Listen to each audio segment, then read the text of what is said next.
Welcome back, everybody. I'm Jake from Ohio State, and thank you very much for tuning in. So today we are going to look at the TwoSun TS190. This knife is on loan to me from my buddy JD over at Shadowborn Hanks. By all means, go give him a look at his Instagram. He makes these terrific hanks, and he started making these little glass wipers that I got one of, and they're just super cool.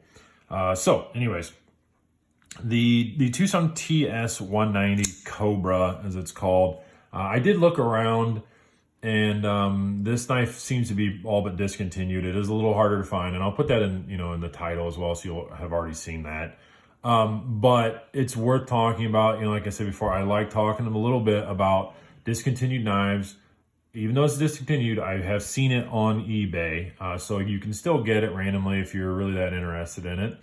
But I think it's interesting to talk about knives that have been discontinued, just to, again, know, where we have been in throughout the knife industry, and, what's available to us now, and so on, and what maybe the trends are. So some specs of this guy. This is the 14C28N version. I think that I seen that there was an M390 version, by all means, somebody correct me on that if I'm wrong. But those were selling for around like $140. This guy was about $100. So 14C28N, you've got titanium, as you can already pick up that beautiful milling on there. So the whole rest of this knife is all titanium, this beautiful milled out pattern that I think is really cool, that they carried that same milled out pattern onto the pocket clip, which that pocket clip works really nice. I've had some issues with titanium clips where they're so strong and rigid that you kind of can't get it in there, but because of where it lays, it kind of gives a little bit of relief on there. So it does work with dress pants and just standard jeans or whatever. Your overall length of this guy, it's about 8 1/4, so it's a good full-size knife, there's no doubt. And with all that thick, heavy titanium, they did a little bit of weight relief inside of there. But it still keeps it around 5 ounces. So to me, this is this is just a full-size knife. Length is great for me. Weight is great for me. Not even a spoiler alert, but I absolutely love this knife. It's super smooth. They have ball bearings inside of there. The action on it is fantastic. It's look at that. I don't even have to hardly do anything to it. If you can get your hands on one of these and you like this already, I would start looking to try to get a hold of one, because it is just super cool. You barely have to do anything to it. The ergonomics on it, amazing. It's again, for a bigger hand, I wear XL gloves, and even at that, you can see just got a little bit of that pummel sticking out. But in all honesty, it's absolutely fantastic. It's like they molded this for big hands. It fits great. The pocket clip, there's no hot spots, anything. Everything is just really nicely rolled over. It's very smooth, even with that texturing. It's terrific. The blade shape, I think the blade shape is amazing too. This really great big belly that comes out.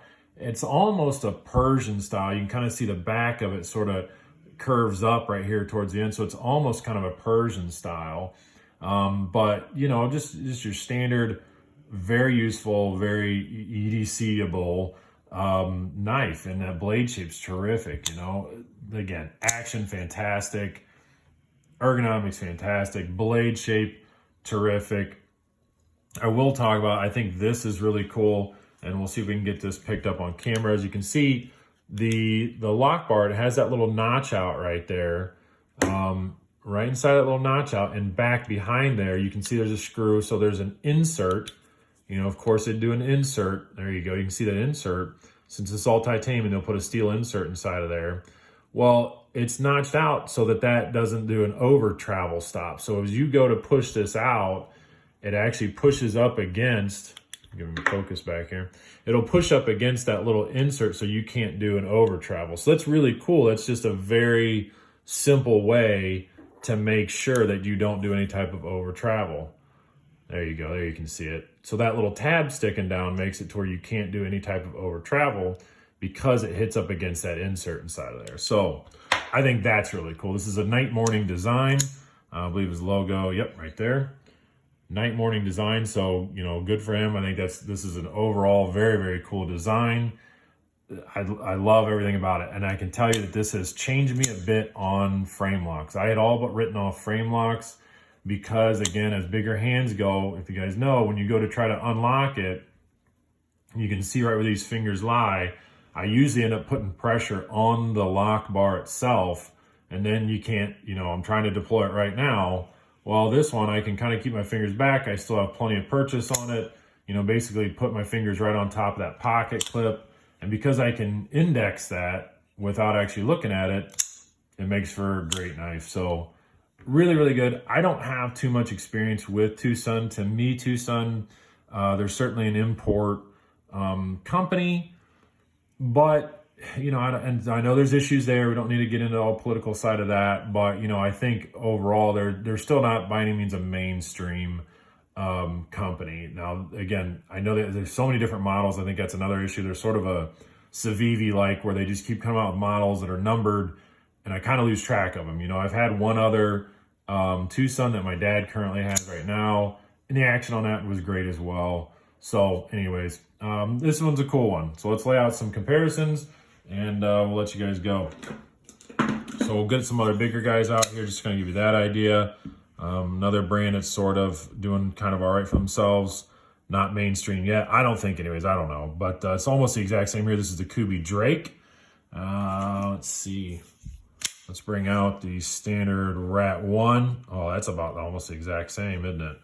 Look at that. So that's this, even though this looks cool, looks very, you know, upscale-ish, I think really this is just a good worker knife. Everything about it is very well built. Of course, you can get into the ball bearing discussion if you don't, you know, want to get it dirty and gritty and have to take it apart. I totally understand that. But overall, I think this is a really good worker knife, you know. Let's put a couple more out here. We'll leave those other guys up top. More common one, little steel wheel. That's the steel wheel cut jack. And where's my tenacious? Let's put a tenacious out there. There you go. Bigger than a tenacious. But I mean, you know, it's just a good overall design. You know, this front big belly right here, it's cool. It's very cool. I love this knife a lot. I think it's really, really neat. I might try to find one as well. So, all right, thanks again for watching. And by all means, you know, tell me what you think about TwoSun. I don't have too much experience with them, so let me know, you know, what you guys think about them. And again, please don't get super political on, you know, whether you're going to buy import or not or whatever. But if you've had some that have good quality with it, or even if you had bad quality, that's fine too. Let me know. So thanks again to JD over at Shadowborn Hanks for letting me borrow it. And by all means, guys, go have a good day. Go promote some positivity. Enjoy.